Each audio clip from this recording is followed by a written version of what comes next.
Welcome to Rebuilding the Beast. We got Bridgette. I from the beginning, I just was attracted to your account on social media because the first thing I see on your account is your username, that dot sober that mom. And it was like that sober mom, you're already telling your story from the beginning, a little bit of your story. Now I'm excited to hear your real story. Thank you for joining me. Thank you for having me. I was so excited to connect with you on there. And I'm sure you noticed, like, my account is very new on that platform. I just started it a couple weeks ago. And I'm like already so blown away with how many amazing relationships I've built in such a short amount of time. So I'm really excited. It's amazing how much impact you can make when you are vulnerable with your own story, because then you can Hmm. connect with other people who are, you'd be surprised, we're all struggling with something. That's what Rebuilding the Beast is about, is we all have something that we're struggling with, and you can use your story to heal somebody else as well as yourself. You know, you can reflect on your story and heal somebody else. So I'm excited Hmm. to dive into your story and I want to hear it. And I will be honest from the beginning, I don't know much about alcohol and sobriety, and I'm really excited to learn about this process. Can you tell me a little bit of your story and your journey with sobriety and alcohol? Yes, absolutely. I happen to be an expert in that area, so I will teach you a few things. Please, I want to Unfortunately, learn. I know way too much about alcohol and alcoholism because I lived it. So I will start off by saying so I'm Bridgette. I just turned 33. I live in South Florida with my husband. We just celebrated our 1 year wedding anniversary this week. Um, Congratulations. Thank you. Thank you. And he's actually in recovery too, which is so cool. And we have a 15-month-old son. So if you do the math, we kind of went out of order. We had the baby first and then we got married, but it happened the way it was supposed to. Yeah. And I'm a therapist. So I've worked in private practice. I've done couples therapy. I've worked in the VA and provided counseling to veterans with PTSD and military sexual trauma. And then most recently, I've been working in drug and alcohol treatment centers. So I've been doing that for 5 years now. But I say all that because it was not always this way. I'm also an alcoholic. And I'm really proud to label myself with that title now. It was something that I probably wouldn't have wanted to say out loud 10 years ago because I was an alcoholic that was still drinking, and today I'm a sober one. I've been sober for 7 years, and I feel like that's when my life really started, was when I found sobriety. So um, I mean, I have a lengthy, complicated story with many layers, as really like all of us do. Like you said, rebuilding the beast is about people with a story to tell. And we all have that. But Yeah, we uh, definitely all have. Well, I have a quick question though. yeah, You've been sober for 7 years, I but you have. said I am an alcoholic. Is that something that, so it doesn't, explain that to me? Because to me, if you've been sober for 7 years, you're no longer an alcoholic. This is such a hot topic, actually. It's so funny that you picked up on that. So there are like two schools of thought, I think, in this little recovery community where, like, you are once an alcoholic, you're always an alcoholic. There's an analogy that they use in Alcoholics Anonymous about a cucumber, right? Like a cucumber becoming a pickle, but once it becomes a pickle, it can't ever go back to being a cucumber. And they kind of Hmm. liken it to alcoholism. Like, once you're an alcoholic, you can't really go back to, your another version of yourself, like an old self. So I like to continue calling myself an alcoholic because I like to remind myself that's who I am first and foremost. If I forget that I'm an alcoholic, I might trick myself back into thinking that I can handle drinking again, or that I've been sober for a certain amount of years, and so that somehow I'm cured, or that, I could try this again another time and might have a different outcome. And so I like to remind myself I'm an alcoholic. It not only helps me stay sober by remembering what will happen to me if I drink again, but also my alcoholism led to my sobriety, which began like the most beautiful journey in my Mhm. life. So I like everything I have today, I owe to this very, dark past that I have. If I hadn't gone through all that and then found a solution for my drinking, I wouldn't have the husband that I have. I wouldn't have this baby. I wouldn't have this life. I wouldn't have sought out the profession that that I'm in. So I definitely like owe everything I have to that disease, but also the solution that I found in it. But I See, know this there's a lot is of people who have like a hard time with the label too. Some people are like, I don't want to continue to slap a label on myself. It has a negative connotation, and I'm a recovered alcoholic because I don't drink right. anymore. See, But this is a today this I'm is a very interesting one for me because I am also one of those people because this whole podcast is about rebuilding yourself, right? It's Mhm. about being a new person. But hearing you explain it, and this is also why I love this because you get to hear different perspectives. I actually want people that don't agree with me. So whenever I ask questions and I say things, I just want to understand. So Yeah, hopefully it's not. Um, in this case, I've always thought that when you start over, that's it. You start over, you go move on. But hearing your perspective is really cool and very interesting because you're saying, I hold this thing to remind me and to keep me on the straight path. So I know that I have to stay disciplined and keep moving forward every day. absolutely. I mean, and there's relapse in my story too. Yeah. I had been sober. I got sober for the first time in 2012, and You were it really young wasn't too. And so I so was tell me, so young. before you even get to that point, tell me about your what is how do you get introduced to alcohol? Well, I guess that would start with my upbringing. So both of my parents are alcoholics. And for as long as I can remember, alcohol has been around in my house, like freely consumed. Um, I never saw people not drinking, if that makes sense. And they weren't always bad my whole life, but my parents had a really bizarre marriage from the very beginning. They had me when they were really young. They were like 22. And I don't think they were at like a very good point in their relationship. I don't think they were intending to like continue on and stay together. But then they found out about me. So they had me, they got married. They didn't live together for most of my early childhood. They fought a lot. My dad was um, always kind of a party guy. He worked in the entertainment industry when I was young, and he did a lot of coke. He drank a lot, and him and my mom just didn't get along. So when I was 5, I think they were trying to work things out, and he said, let's have a fresh start. And so we moved from Boston to Florida, and they started their lives over, and things were okay for a little while. They ended up having my little brother, and things were like pretty stable for a few years. And then my sister came along, and so I'm the oldest of 3. I'm the But there oldest were as well. Are you? Yeah. I love being I'm such an oldest sibling. Like I'm a textbook oldest sibling. Caretaker? Yes, Yeah, that's awesome. very much so. And I think a lot of that had to do with my parents. So things started to get out of control. And it's funny, like kids are smart, like we're really intuitive when we're young. And I could always pick up on the fact that like alcohol had a lot to do with any time there was a problem in our house. Um, it was usually fueled by alcohol. And it escalated and became a lot worse as I got into high school. So by the time I'm in high school, right, I have these young parents um, who are like cool by everybody else's standards. Like my house was the house that people wanted to be at because I had these young, Oh, cool parents that like to party. Um, but they were also really strict with me. Like I could drink as much as I wanted if I was at my house.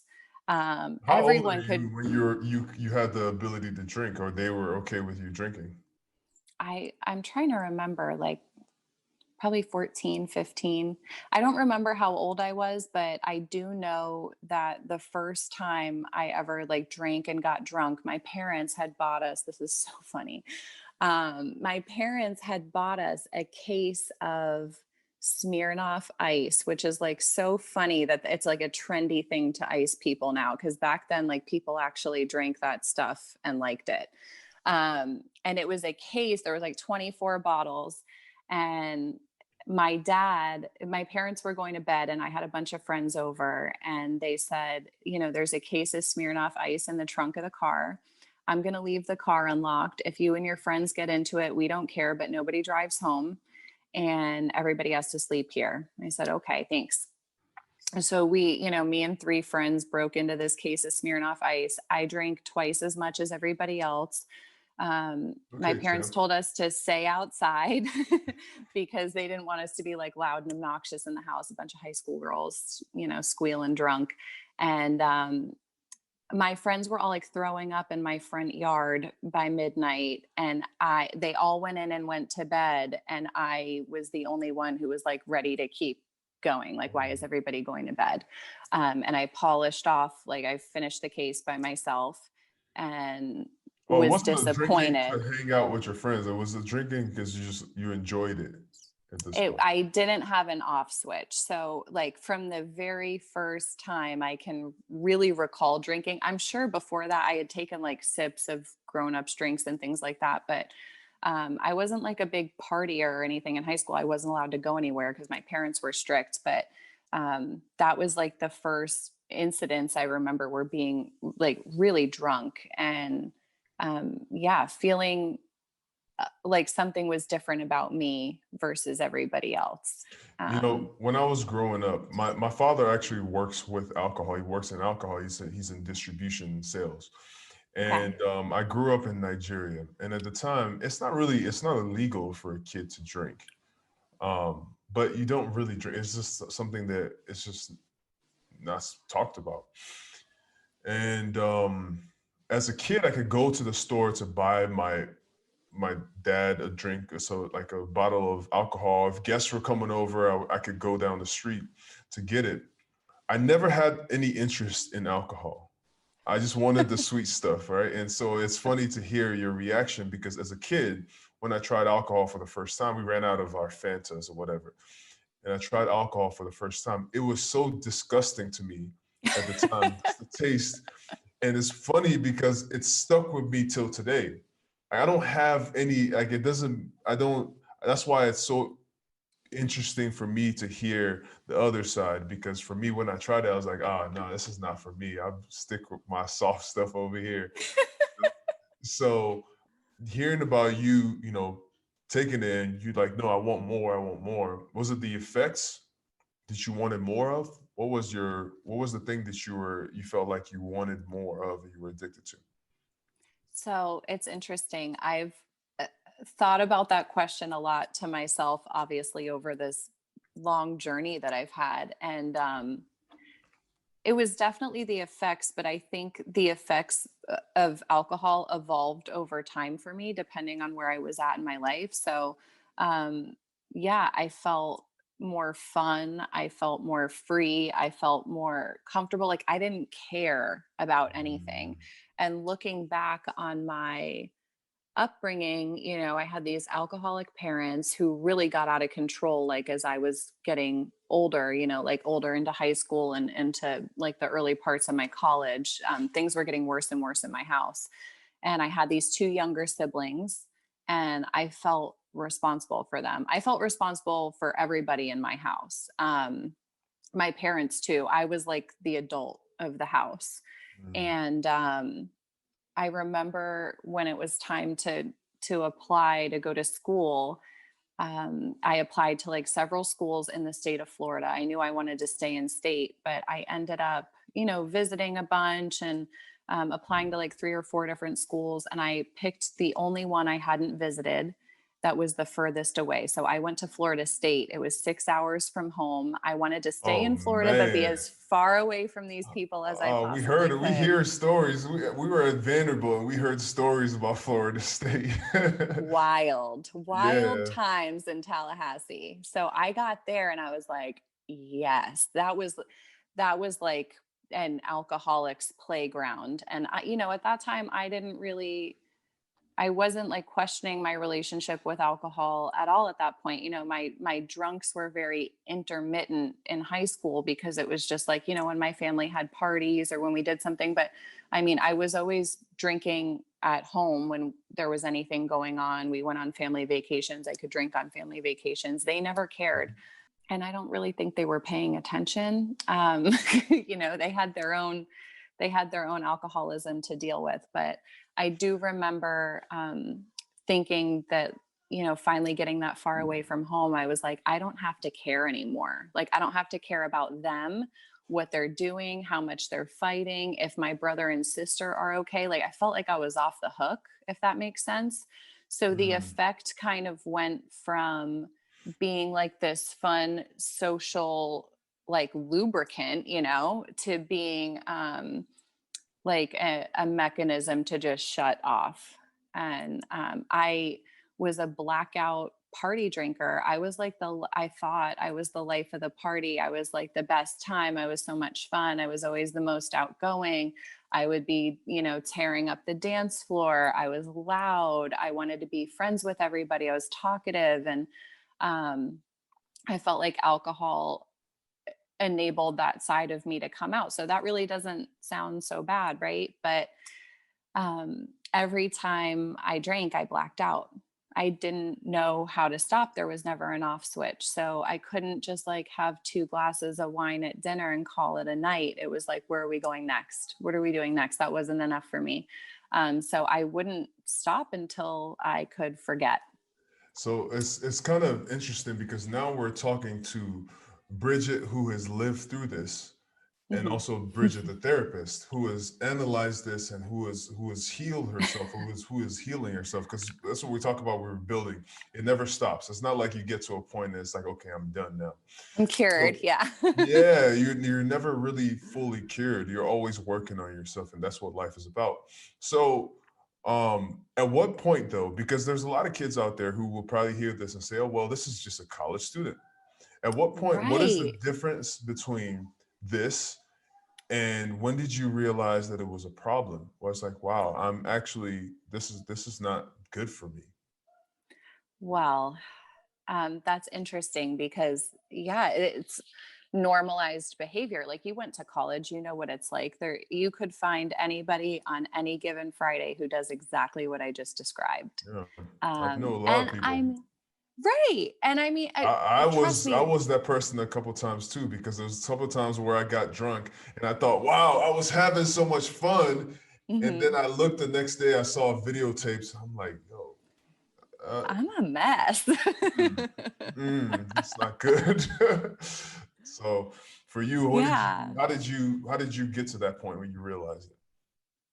It was like I never graduated, is the best way to describe it. So I stayed at Florida State 5 years. And meanwhile, while all of this is going on, I'm party city. I'm going out 7 nights a week and somehow managing to still go to class. I've always been like a good student.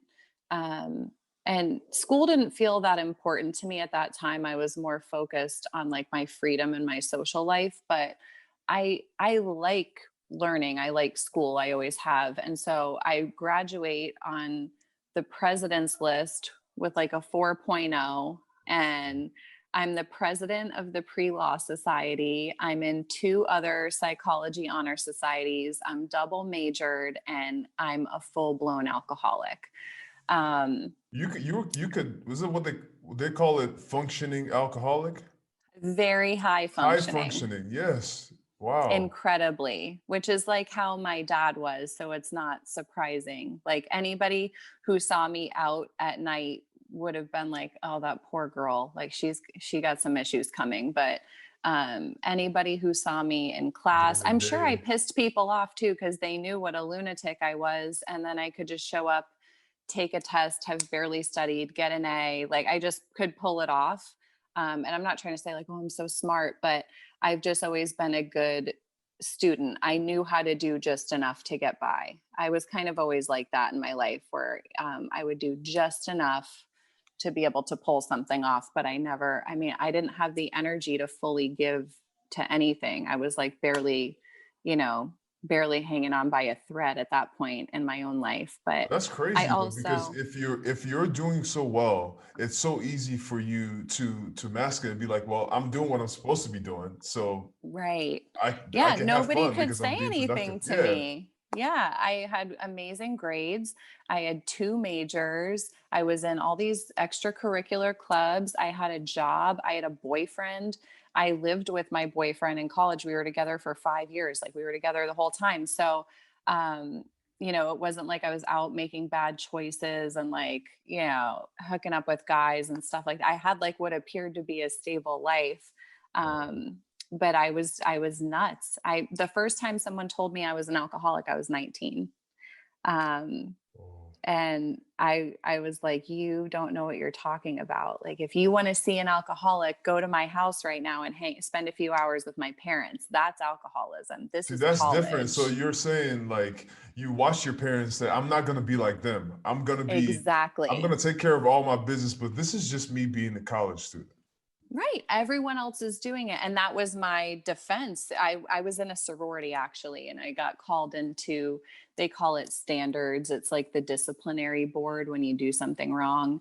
And I Mm. got called into standards, and I was like, I didn't even do anything. Why do these people want to talk to me? So I went in there and they said, we got an anonymous letter from one of your sorority sisters that said that they're worried about your drinking and that you might be an alcoholic. Like, what do you think about that? And I laughed and told them, go talk to my parents for a few hours. That's alcoholism. This is college.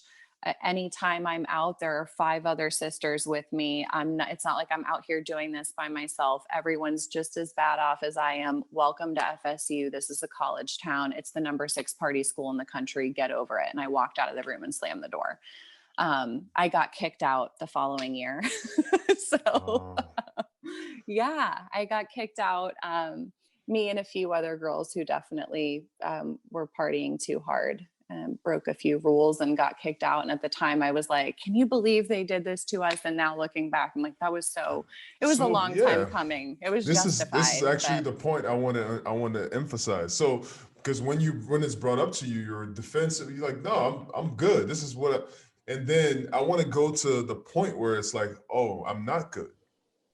so So I left school, I moved home, I got a job, and obviously like that kind of responsibility changes things a little bit. You're not in a college town anymore. You can't party like you used to, but I would find any reason to be out drinking, on a mm, Tuesday night after work. And I had some, friends who were right there alongside me, but they were younger than me.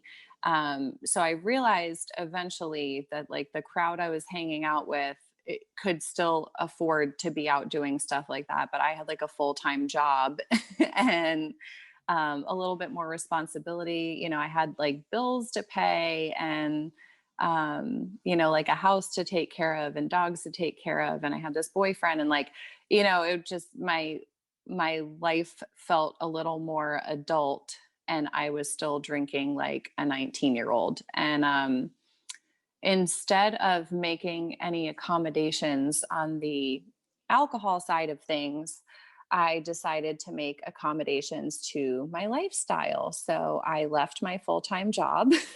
oh wow. Yeah. And I started my own business. So I did it with great motives. Like, I'm going to better myself. I'm going to work for myself. My parents always had like unconventional jobs and always were self employed and had successful businesses. So I was like, I got that spirit from my parents. I'm going to start my own business. So I did that, but I was, not obviously making any money in the interim. So I started bartending. And what a great job Easy for an access. alcoholic. Easy access. Very. It's, you're not going to get in trouble for drinking on the job. It's endorsed, it's supported, like have a drink when your customer buys you a drink, take shots with people, let them have a good time. You have a good time Really? with them. I've Oh, always yeah. I've ran into bartenders that say they don't drink on the job. I mean, it makes working a lot more difficult when you're intoxicated. But I worked in a fun party spot and it was, have a good time, make the other people have a good time, tell them to spend money. They're going to spend more money if they're buying you drinks, sales. So eventually those rules changed because some people got a little too drunk at work and like couldn't finish the shift at the end of the night, couldn't clean the bar. I was breaking bottles, I was dropping stuff, I was forgetting stuff. I couldn't count the money at the end of the night. It just, my alcoholism really took off at that point. But again, like it's hard to get in trouble for your drinking when you work in an environment that's centered around booze.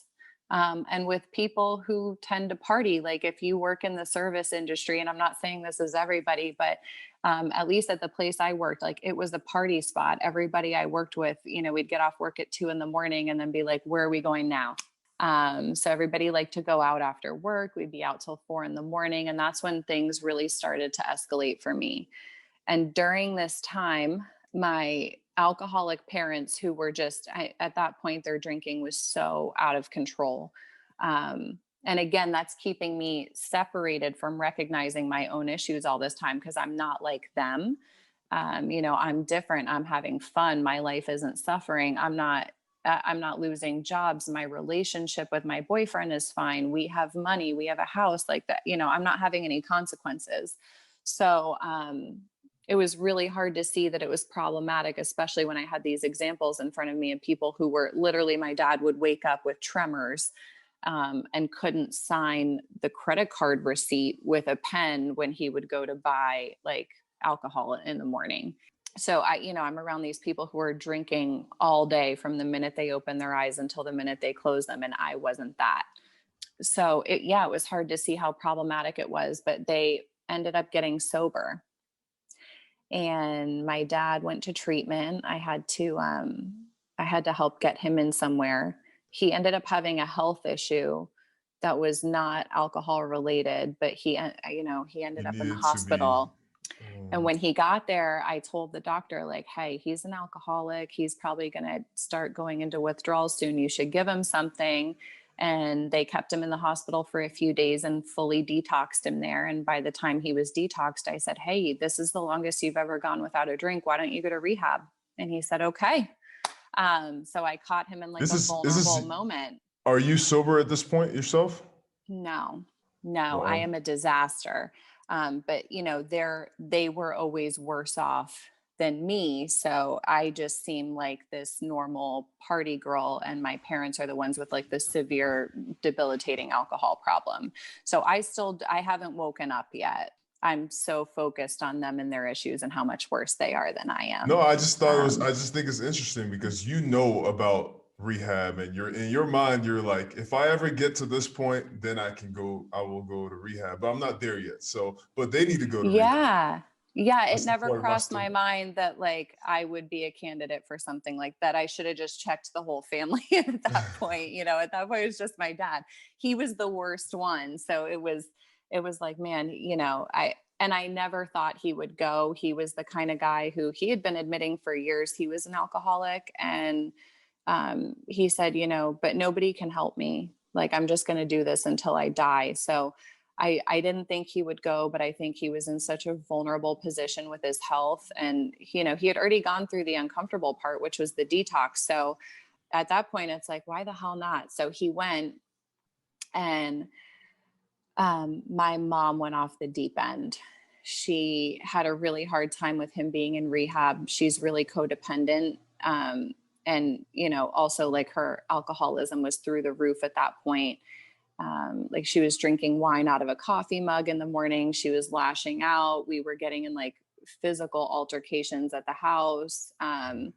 So he's in rehab and she's losing her mind. And I have the therapist from his treatment center calling me saying like, do you think it's a good idea for us to let your mom come and visit this weekend? And I was like, no. She was telling them that she was going to not drink anymore in support of his sobriety, but she was drinking worse than before. Like, she went on a bender when he went to treatment.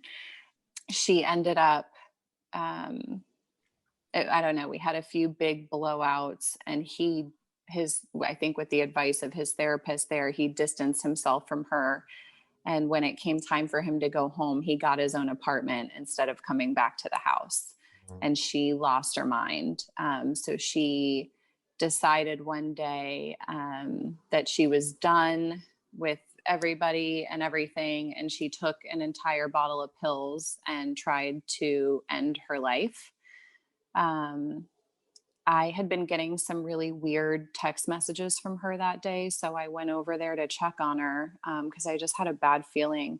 And I found her pretty much unconscious, and had to call 911, and she had to go to the hospital and get her stomach pumped. And then she ended up in a psych unit for a suicide attempt. They hold you for 3 days after that, but they kept her for 6 because she kept insisting that she wanted to get out so she could finish what she started. So she was really in like a psychosis at that point. So we had to find her a treatment center. We sent her somewhere in Kentucky, and she went away for 2 months. And it's funny, she got there, she was thinking that she was there for, emotional issues and codependency and trauma. And she left there realizing that she also was an alcoholic. And she said, like, I couldn't realize my own issues because your dad's were so bad, and comparing myself against him, I just didn't see that was my problem too. It just looked different. So now I have two parents. I feel like I have to interject because this is very, very important. And it's something that we've seen 2 cases of it now, where people are bad or in a situation where they feel like, and now looking back, in a situation where you feel like you needed help, but you looking at the other person who was worse off and saying, Right. oh, but that person's worse. Oh, I'm fine. I'm not as bad as them. Right. So And I'm I feel like there's a okay. lesson in here because the whole point of this podcast too is to teach people lessons with our stories. If there's somebody else who is younger who's going through these same issues, or somebody who is struggling with it, I want them to understand and learn from you too. So don't wait till you're that worst person, or you're the worst person in the group. Understand that you have No. your issues and start working on them proactively.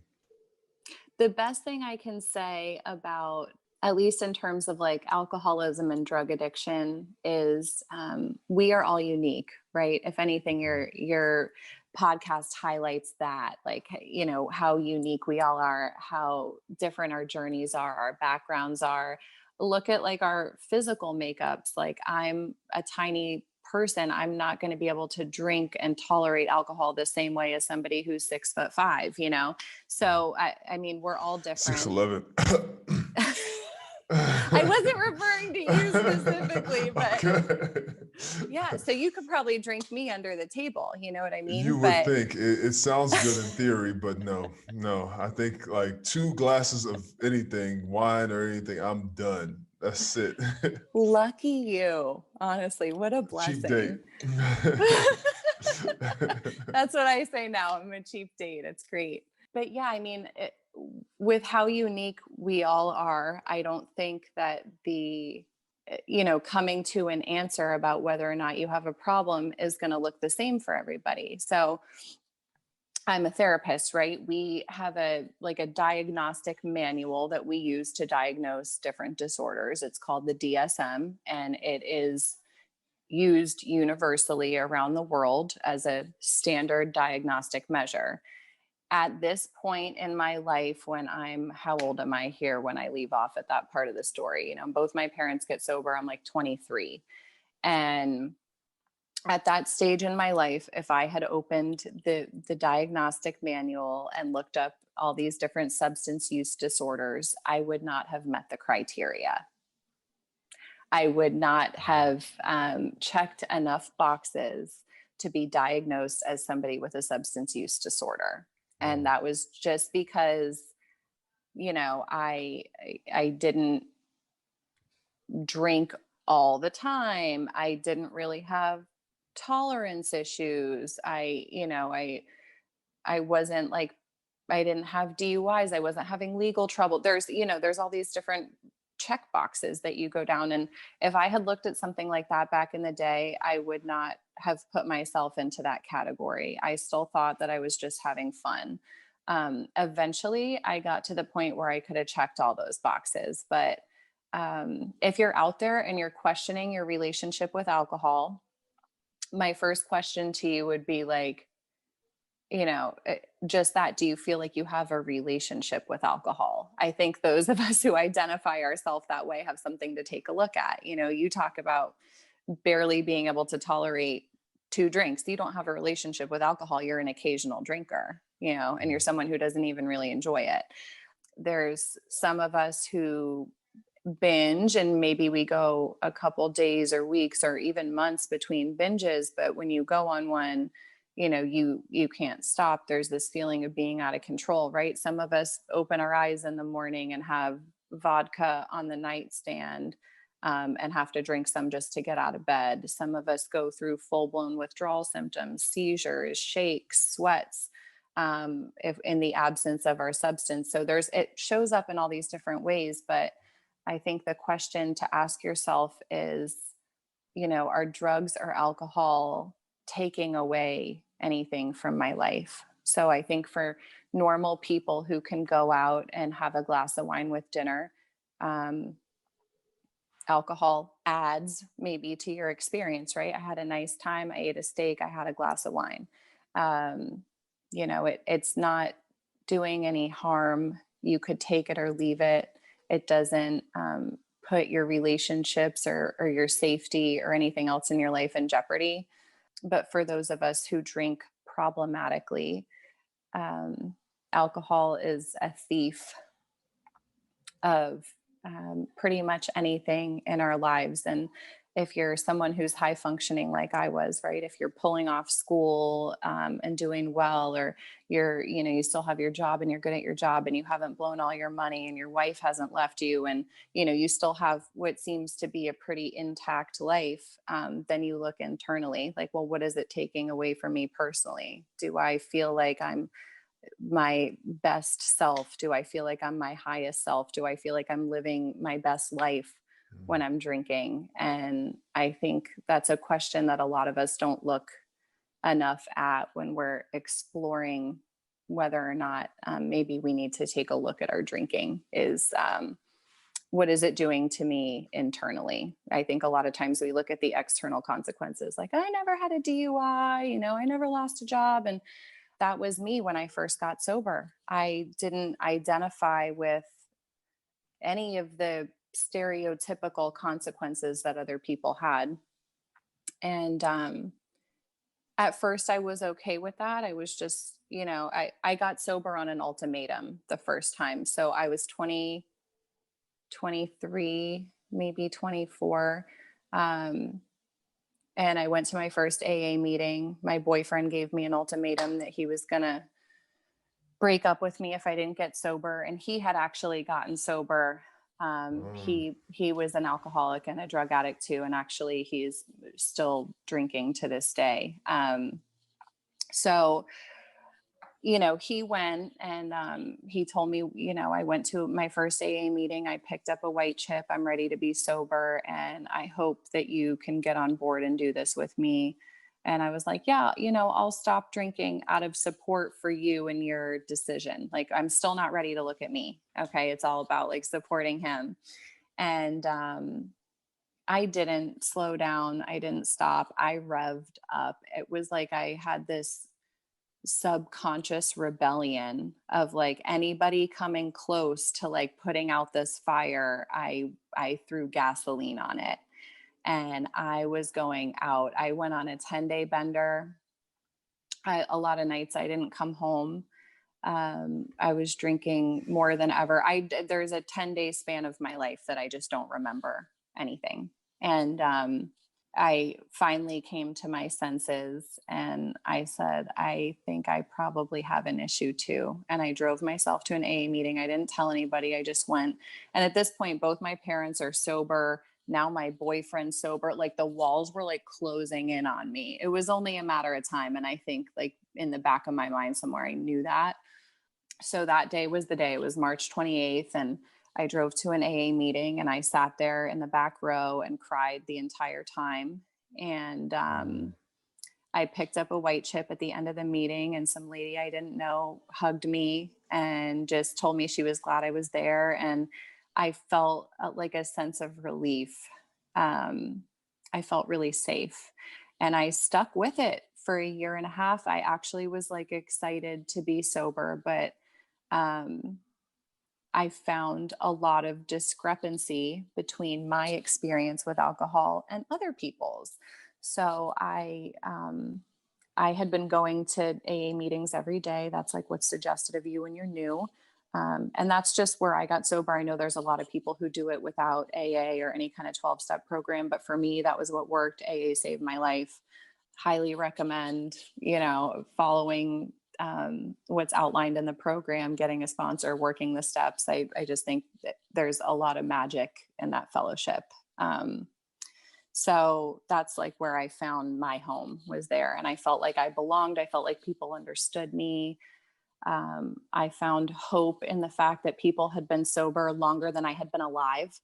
Wow. And like they were successfully living a life without alcohol. But the longer I stuck around, and I think like some doubt started to creep in about my age. I was young, I was in my early 20s. And, these women were like my mother's age. They had amazing lives. They really made sobriety look attractive. And I needed that at the time. Not that that's the most important thing. It sounds very superficial, but I'm the type of person, like, I'm not going to buy into something unless it looks good to me, and these people had, husbands, families, careers they liked.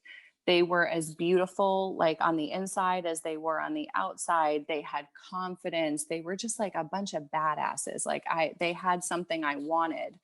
And, it We was all chase easy. success though. Like it's nothing Right. wrong with that. I don't necessarily think that's superficial. I think that we all want to be successful. So we model ourselves after people who are successful.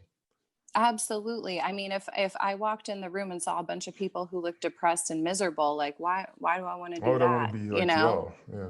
I'm in my early 20s. I thought I was having fun drinking until everyone else pointed out that I wasn't. So, you know what I mean? Like Yeah. I would have had a hard time buying into that. So, yeah, I found this group of like amazing women and they took me under their wing. But the longer I stuck around, I was like, I don't have that much in common with these people.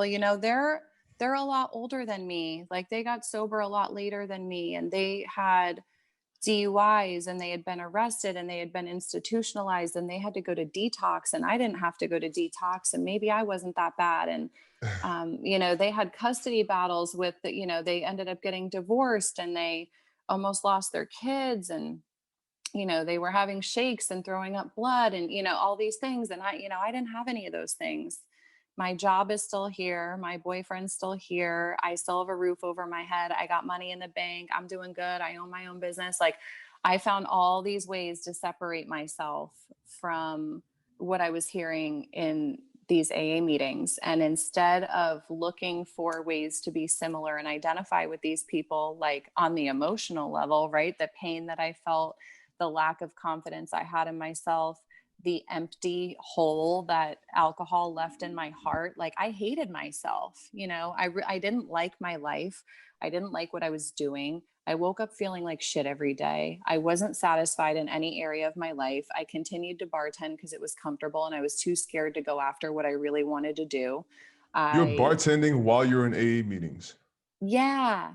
Yeah, I Wow. was a sober bartender for like years. I did that for a long time. I ended up leaving eventually once I decided to go to grad school, but it was just something that I stuck with until I figured out what I wanted to do. But it was like I was afraid to step out and do anything. I was just afraid to be a failure. I liked not caring about anything. And Those were all things that I could hear in AA meetings too, but instead I was hearing about stuff that made me so unique and different from everyone who was an alcoholic in there. And so eventually, after a year and a half sober, my life is good and things are getting better for me and I feel good about myself and my relationships are stable, like everything's good. I decide to drink again. So that's I would love to hear about this part, because nobody's ever a finished product and you always go through doubts no matter what Hmm. phase of life you're in.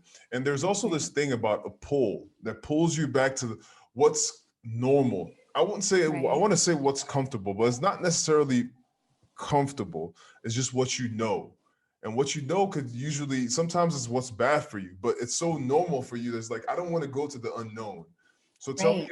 tell me about your first the first time you broke your sobriety. So at that point, I already have like the seed of doubt is planted in my mind. And along the Doubt. way of getting sober that first time, my long-term boyfriend and I had broken up. We just got sober and like grew apart because I was working hard in AA and like really committed to my sobriety for a while before I started to have these second thoughts. So I was like really growing and changing and like eh, building up my life again and starting to get some self-esteem back. And the longer we stayed sober, I was like, I don't have anything in common with him. This isn't working. So we broke up.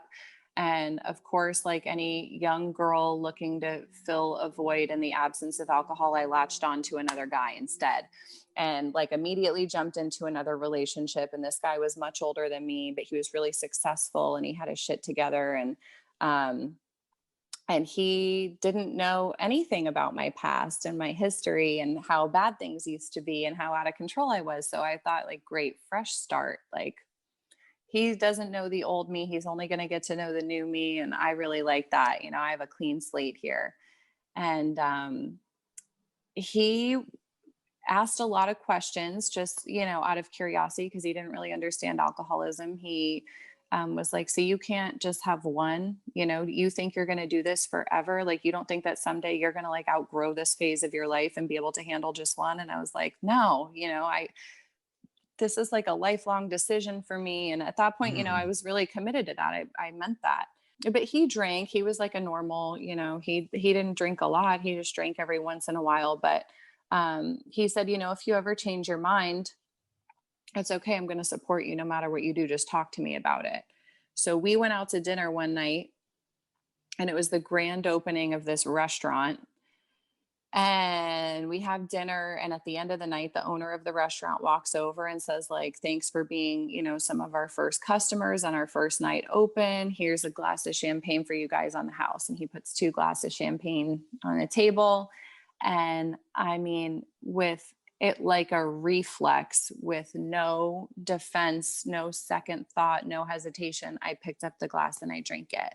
I stunned both my boyfriend and myself. I don't think either one of us were like expecting. He just looked at me like, what did you just do? And I was like, I have no idea. And he said, well, does that count? I said, yeah, that counts. And we just didn't talk anymore about it. We walked home and that I was feeling really proud of myself secretly because that's like the first time in my life I ever just had one drink. So I was like, AA worked. I'm cured. I'm not like asking where we're going to go next. I'm not going to like crack open a bottle of wine when we get back to the house and keep going. Like, I just had one drink and I'm good with that. AA cured me. Like, I just needed a little break. I'm good. I was drunk at 10 o'clock the next morning. Oy, And this oy. is like, overnight. Okay. And after a year and a half sober, I became the alcoholic that I never thought I would be. So all the things before that I was like, that hasn't happened to me. I don't do that. I'm not like that. Those women, they, of course, they were about to lose a job, lose kids, lose husbands, but I wasn't that bad. Like, all those things that hadn't happened to me just hadn't happened to me yet. Oh. And I I went off the deep end. I ran out that day to go grab something or run errands, and I ended up finding a bar. I went to the mall, and you know how the mall's got like restaurants and bars sprinkled all throughout it. Like I was shopping around the mall and intermittently running into bars and drinking, and it's 10 o'clock in the morning. The mall just opened. Um, I drive home drunk at like 3 o'clock in the afternoon with all these shopping bags. I have no idea, what I've been doing all day, what time it is. And I walk in the door. My boyfriend's like, "Oh my God, what have you been doing?" And I was like, "We got to get to happy hour. It's almost 4 o'clock. Like wrap up work, close the laptop, get off the phone. We're going to happy hour." And he was just like, "Oh my God." He had no idea what he was in for. This poor guy. Poor Wow. guy. And, that continued on pretty much for 4 months. I was out of control. I was drinking pretty much all day, any chance I could get. I was masking it with social activities and outings and getting together with friends, but I was drinking at home by myself too. But I tell me was what changed though. What happened from the one night where you have a sip of alcohol or a glass of champagne and you say, "Oh, I'm cured," to the next time drinking at the mall the next morning and the next time and the next time? What happens in your mind now? Because I you thought you don't were know. cured. It was like reawakening this beast. Like I don't know what came over me. I think that something in my head was maybe rebelling against like all that time that I had been sober and locked it up, that it was like I Mm. deserve this. And like maybe subconsciously too, I was like testing myself a little bit, like how out of control can I get before I can like hit the brakes and reel it back in a little bit. And I verbally, like when I was talking to my friends and stuff, and they were watching me go downhill really fast, I was like, I'm making up for lost time. I have a year and a half sober that I have to make up for. I spent a lot of time not having any fun. Like I'm going to go have some fun. So I was still doing the same song and dance before that. I was like this great time. And, I had it all together and I was just here to have a good time. But I mean, there's nothing social and fun about like hiding vodka in your closet, and lying about how much you've had to drink and pouring it in water bottles and putting it in the trunk of your car. It took on a completely different mask this time. Like I was I was doing a lot more sneaking around. Before, I feel like I was like an alcoholic in plain sight. Everyone could see my behavior, and just like I surrounded myself with people who were like me, so nobody questioned it. This time it was like even those friends were like, you something really dark is going on with you here. Tell So me, I tell I me, tell me about rock bottom. Tell me about the point where you get to where you're like, okay, this is horrible.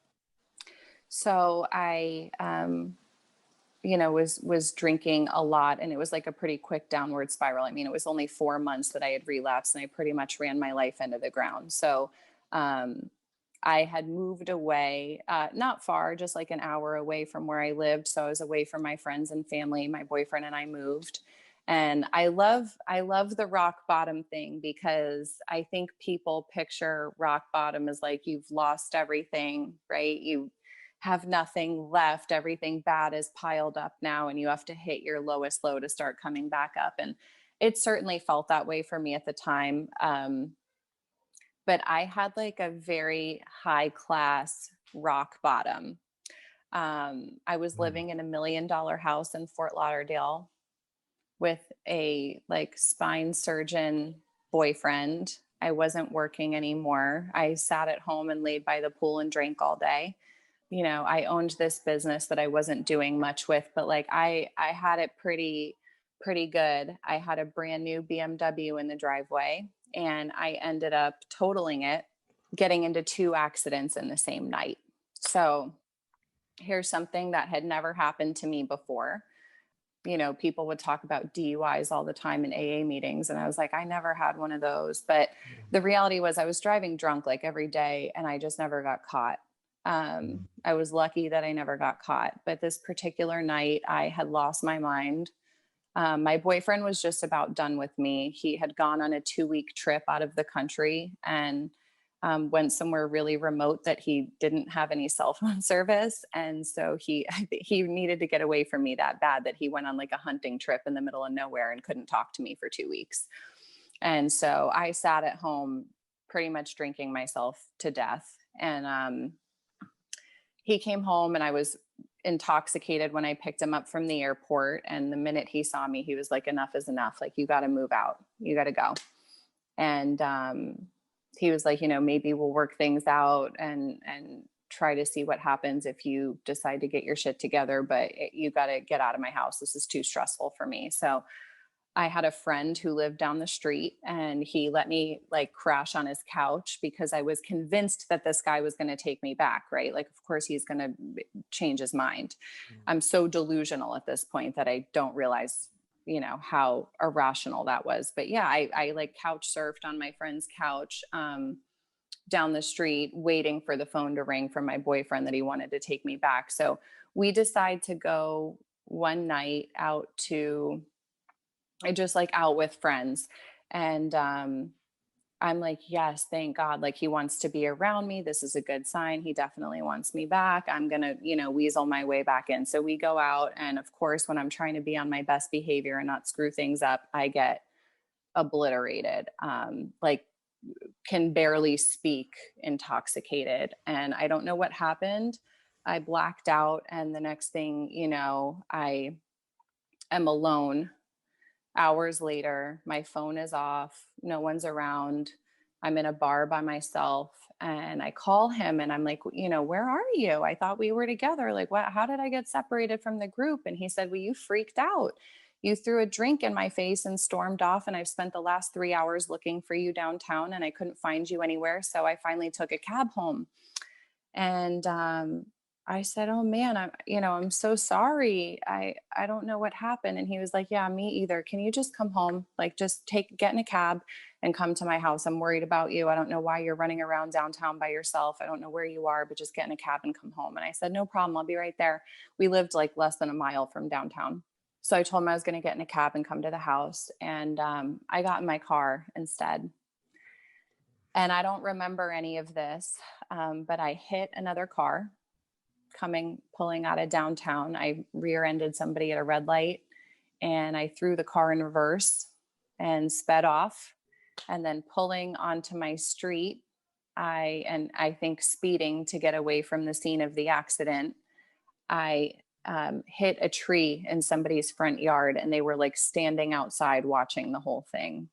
And my car was totaled and I jumped out of the car and I realized somebody was standing right there and they said, we're going to call the police, that you look drunk and you're pretty banged up and the car is in bad shape. And I was like, please don't call the cops, please don't call, and they were like, no, we're calling them. And I took off running on foot and I left my car there. And as I'm running home, I'm 2 blocks from my house. Okay. I'm that close. I'm 2 blocks from my house. I'm running. And I see the cops coming this way towards me, like coming down the street. And I dove in a bush. I hid. They get to the scene of the accident. I take off in the dark to my house.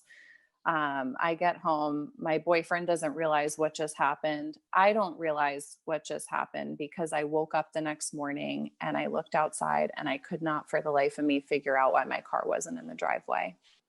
I had no idea. I was like, man, I must have taken a cab last night. My car's not here. And he's like, yeah, you told me on the phone you were taking a cab. So I'm looking for my stuff and I can't find my stuff, like my purse, not my keys. I can't find anything. And I'm like, oh shit. Like, maybe I left everything in the car. So we go downtown to pick my car up and I knew exactly where I parked it. Cause I parked it at my friend's house and it wasn't there. And we drove around for about an hour and finally he was like, maybe it got towed. Let's go home and we'll call the tow truck company. And as we're pulling into the neighborhood, I see this busted up tree and I see tire tracks in somebody's front yard. And I just had this bad feeling in the pit of my stomach. And I was like, I think I did that. He said, what are you talking about? I said, I just have a bad feeling. I think I did that. And he was like, okay, well, you need to call a lawyer when we get home instead. And sure enough, the police had my car, and they wanted somebody to like answer for what happened.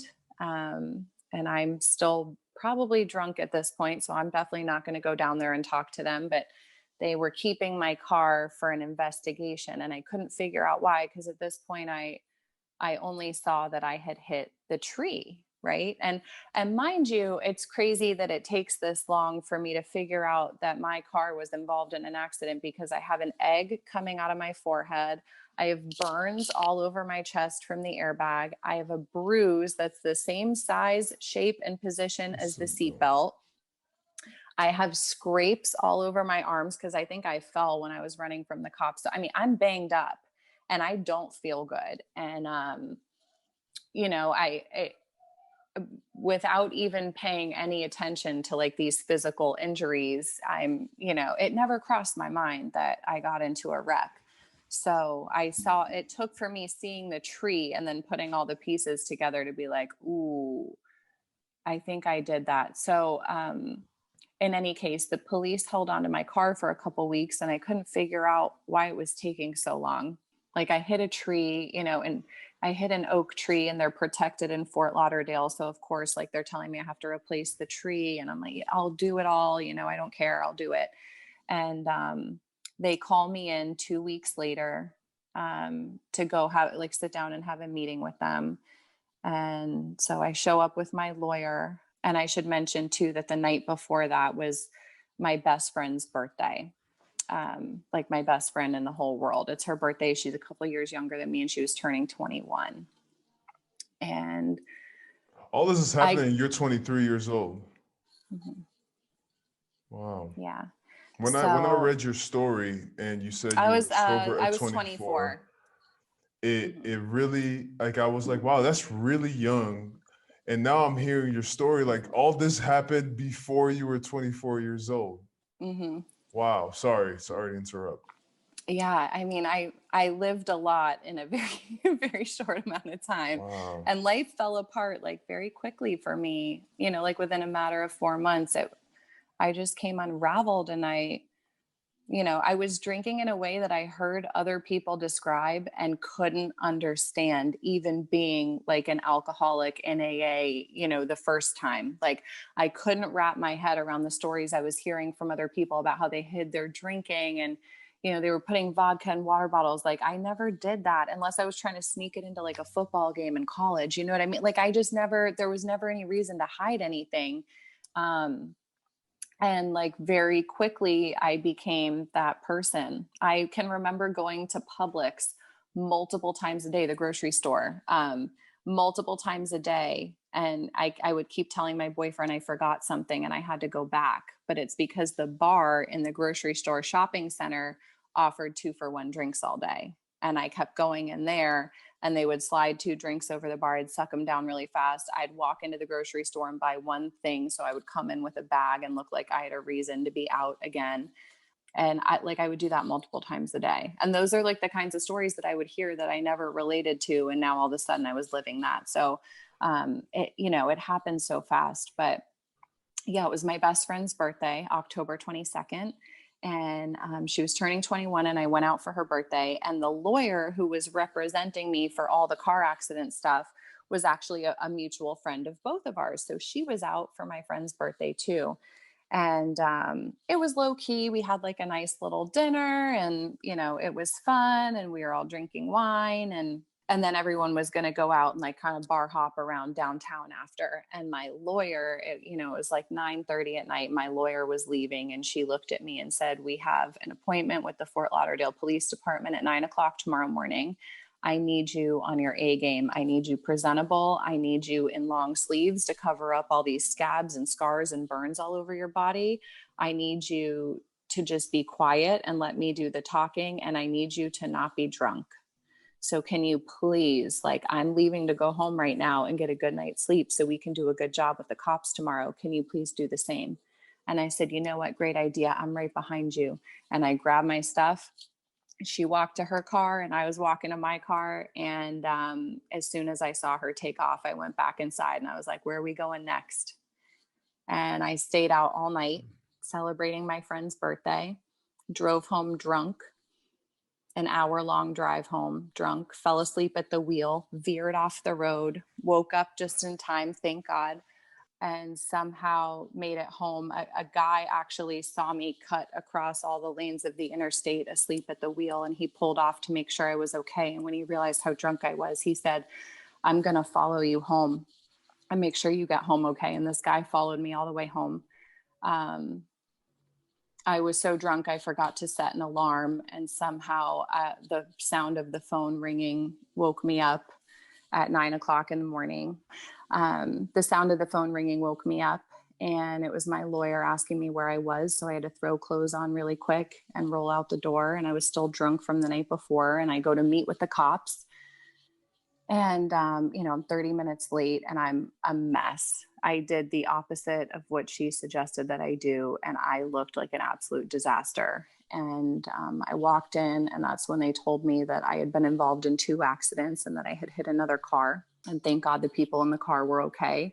But it was like an antique car, and they were having a hard time finding replacement parts for it because it was so old, and that I was probably going to get sued for a lot of money. And I was facing 4 criminal charges for between both accidents for leaving the scene, and property damage. And they couldn't give me a DUI because they didn't catch me that night drunk.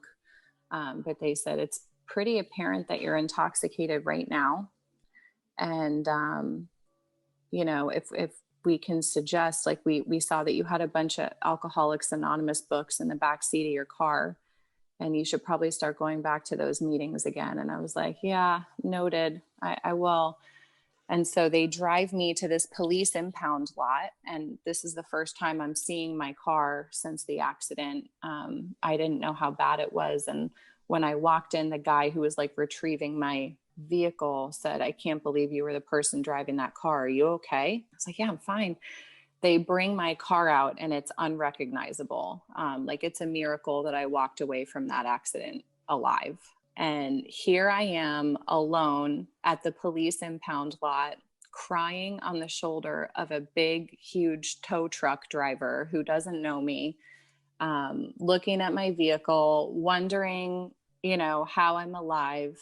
And there's the big book of Alcoholics Anonymous, this blue book sitting on the back seat of my car. And I knew exactly then what I needed to do. And I went straight to an AA meeting. I called my mom, and I was like, I got to go to a meeting. And she said, I've been waiting for you to call me. At that point, my family I never came out and said hey, I'm drinking again. But I had moved 45 minutes away from home and hadn't really seen them, and was, isolating away from everybody who knew that I was supposed to be sober, and was so ashamed that I was drinking again. I just have distanced myself from my family, and my mom knew. Isn't that funny how we do that when we are doing something wrong, or something we know we shouldn't be doing? We start moving away. I actually have I have this conversation with one of my best friends.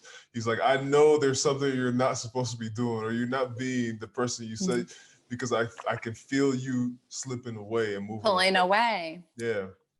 Yeah. I mean, shame will keep us so isolated, and that's what it was. And I think also this not feeling ready to get better. I knew at that point, my parents are both sober, and if they had taken one look at me at that point, they would have known that I needed help, and I wasn't ready for somebody to do that yet, if that makes sense. I wasn't ready for anyone to step in and intervene. So I just kept hiding. But yeah, I went to an AA meeting, and I've been sober ever since. That was October 23rd. Yeah. October 23rd. What year? This is 2013. October 23rd. Oops. That's 2 days after my birthday. Oh, wow. And you've been sober for 7 years, and now you're a therapist. I am. Tell me about your job now. It's amazing. I love it. I love what I do. It took me a few years to figure out what I wanted to do. So I stayed a sober bartender for a while after I got sober, and I was working with a sponsor in AA, and she helped me go through the 12 steps. And once we finished that, she said that, I think there's a couple other things we need to take a look at. And one of them is what's next? Like, what's next for you? You're not going to work in a bar forever. It's just not who you are. You have so much to offer, and I can't believe you're nobody told you to get out of the environment. there were definitely people who had an issue with me working in a bar, but I used to tell them it was like an insurance policy on my sobriety every time I worked, because I would see a lot of the behavior that I didn't want to engage in anymore.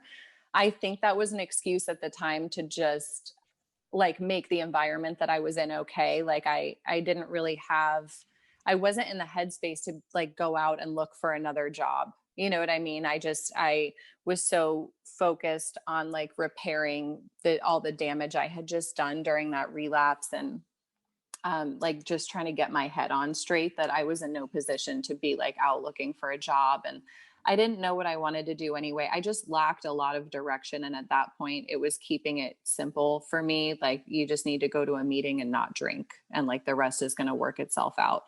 So, yeah, like today I could never work in a bar, not because I would be afraid to drink, but because I would be afraid that I'd be like too mouthing off to drunk people, because I can't stand to be around that kind of atmosphere anymore. But yeah, my sponsor sat me down and she gave me a homework assignment. She was like, I want you to figure out what you want to do. And I said, I don't know. I don't know what I want to do. And she said, okay, well, I want you to go talk to people.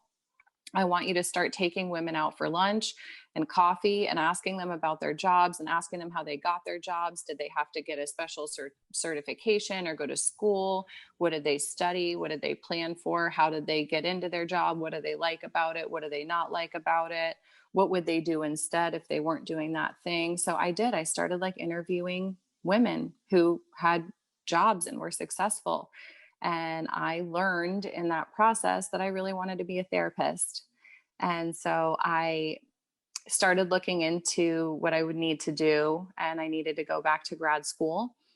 And this is like maybe March at this point, and I pull up the local school because I wasn't trying to go away. I wanted to stay put for a little while, and there's a school down the street that had the program that I wanted, and the application deadline was a week from the day that I looked into it. So I applied real quick, and I got all my, my essays written, my letters of recommendation, all that stuff. And I sent it in the day before the deadline, and I heard back 3 weeks later that I had gotten in. So it all happened like really fast, but I feel like when you're doing the right thing and you're doing stuff that's meant for you, it comes together much easier. Yeah, So so yeah, you're telling it us. fell into So place. I guess what I want to know also is how your story also helps you now as you're a therapist, and you're helping people through their own sobrieties and those journeys. So it's interesting from a therapy standpoint, ethically, like their session, like what's going on with the client really isn't about me. So as much as you'd think there would be like a lot of personal advice to offer people who are going through something similar to what I've been through, it's not about me. It's about helping them find their own answers and their Mm. own way. So, and that's something I think people there's like a misconception about therapy anyways. Like therapists don't give advice. We might provide suggestion or give people tools and techniques that they can use, or arm them with some skills to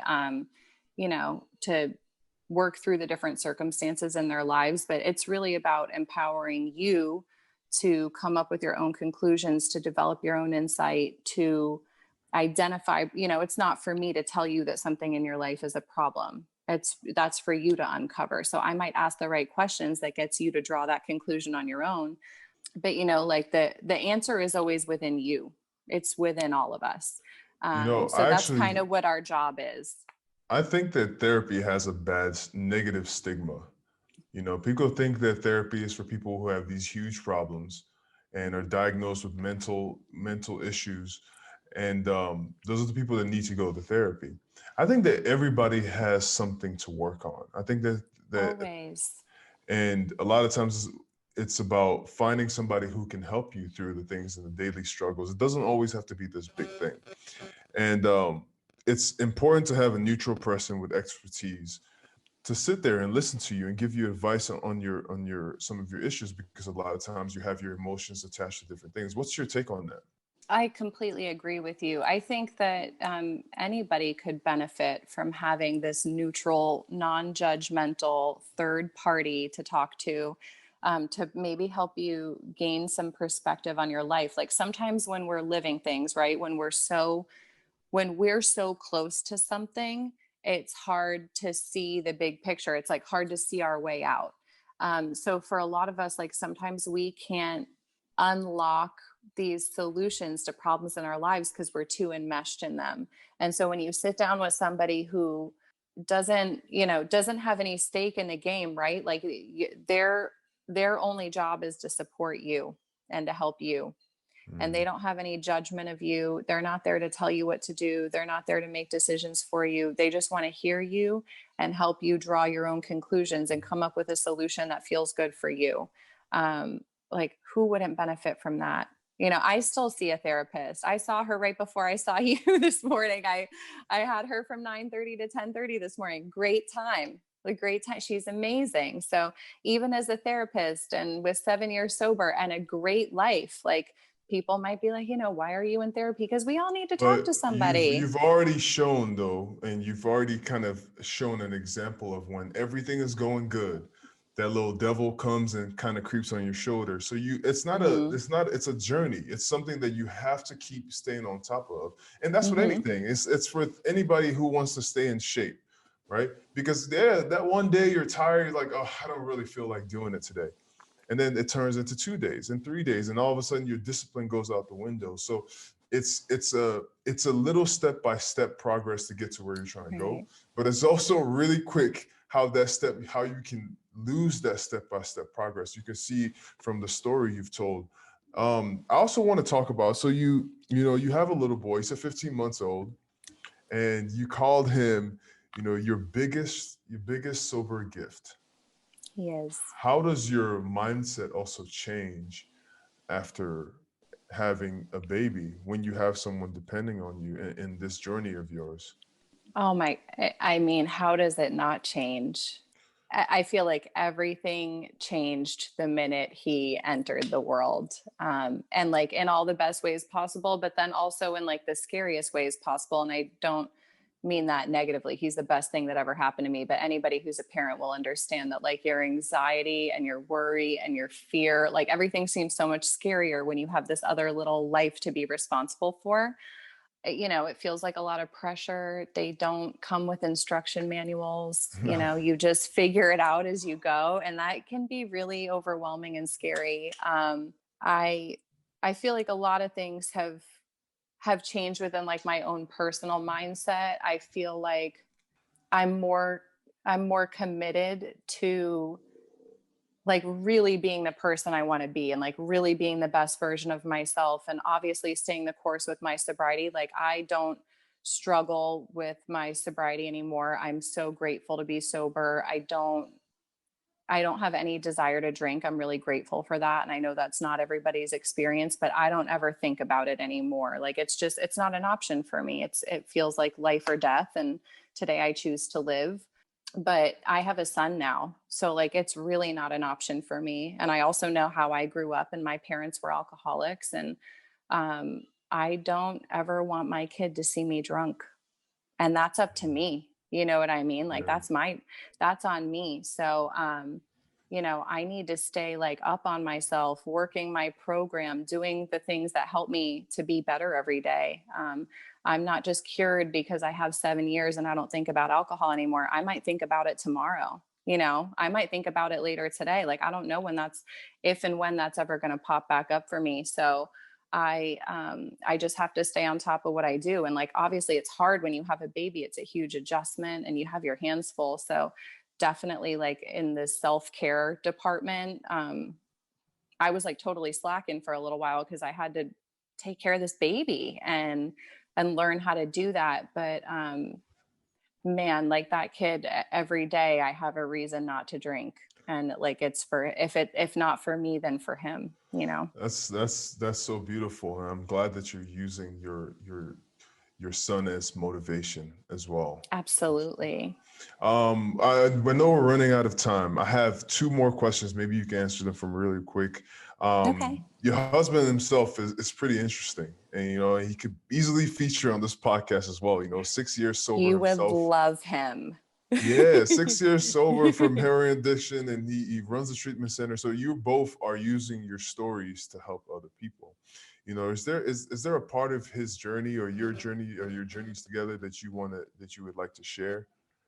Nothing specifically that I can think of other than the fact that we're both sober today. I think that's the best part of the journey because there's hope in that. So, like, if you're struggling and with anything, not just with drugs or alcohol, but we both had problems that we thought were going to kill us before we could beat them, you know? And like his path, his journey, his story is like completely different than mine. Like his experience is not my experience. And that's why I think, it's so important, like I was talking to you about earlier, to really try to like take an honest look at ourselves and the problems that we're having and the things that we know in the back of our mind are holding us back. And for us, it was drugs and alcohol. But to be like, is this behavior, whatever it is that I'm doing, whether it's drinking, drugs, you know, uh, like an eating disorder, a shitty, toxic relationship, something that's holding you back.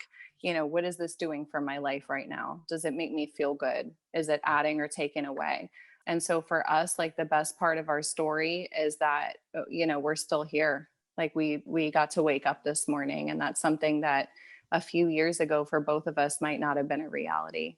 That's the one thing I think everybody also needs to understand is no matter what your past is, you have a chance today. And it might seem like it's a saying that people say all the time, so it might go in one ear and come out the other. Right. But I had a coach say to me one time, he said, I never had a problem turning the pages of my life.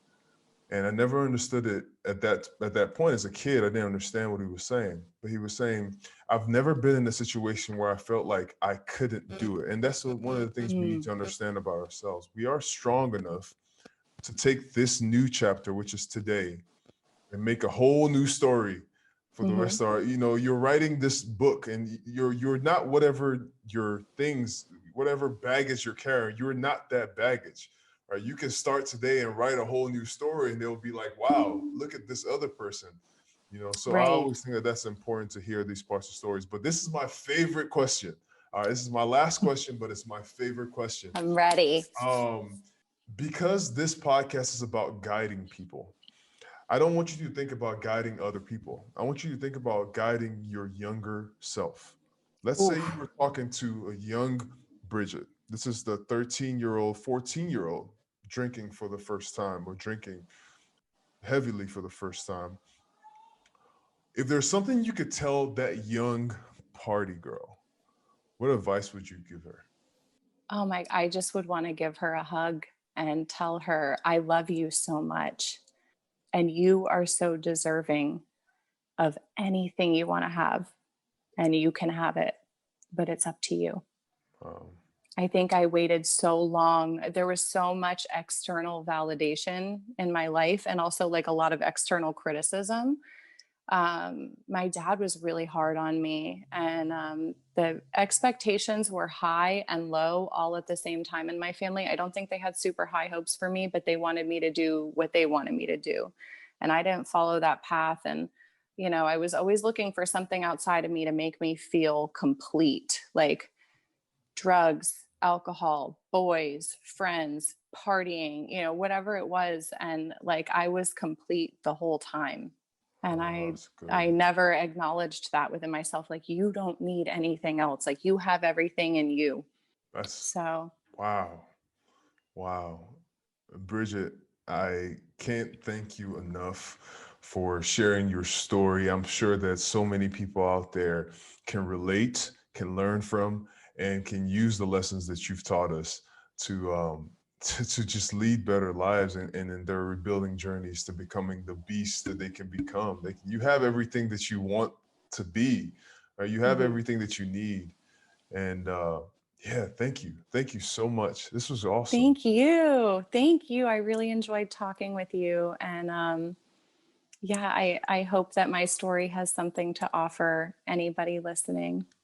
You are definitely going to make a change. And then please, I really want to implore, please keep going. I don't think that there can be enough people in this space who are being vulnerable, who are trying to use their stories to help others. So I just want to say, please, thank you for what you're doing and keep going. Keep going. If you guys, and you have to tell us where to find you and your different social Oh, media links. yes. Find me on, I only have an Instagram at this point. So find me on Instagram. It's at that sober mom, but there's dots in between. So at that dot sober dot mom. At And that hit me up. dot I love sober talking dot to you mom. guys. Yes, Yes, I thank love you. getting messages. I love it. I don't, it's not very active. I've only had it for a couple weeks now, but I'm working on getting some more content out there. And I just love connecting with you guys. So, whether you have any interest in sobriety or not, if you just want to talk and make a friend and say, hey, please hit me up. Thank you. Thank you so much. I'm excited for this Thank to come out. you. All right, Bridget, we'll talk soon. Sounds good. Thank you so much. Bye, guys.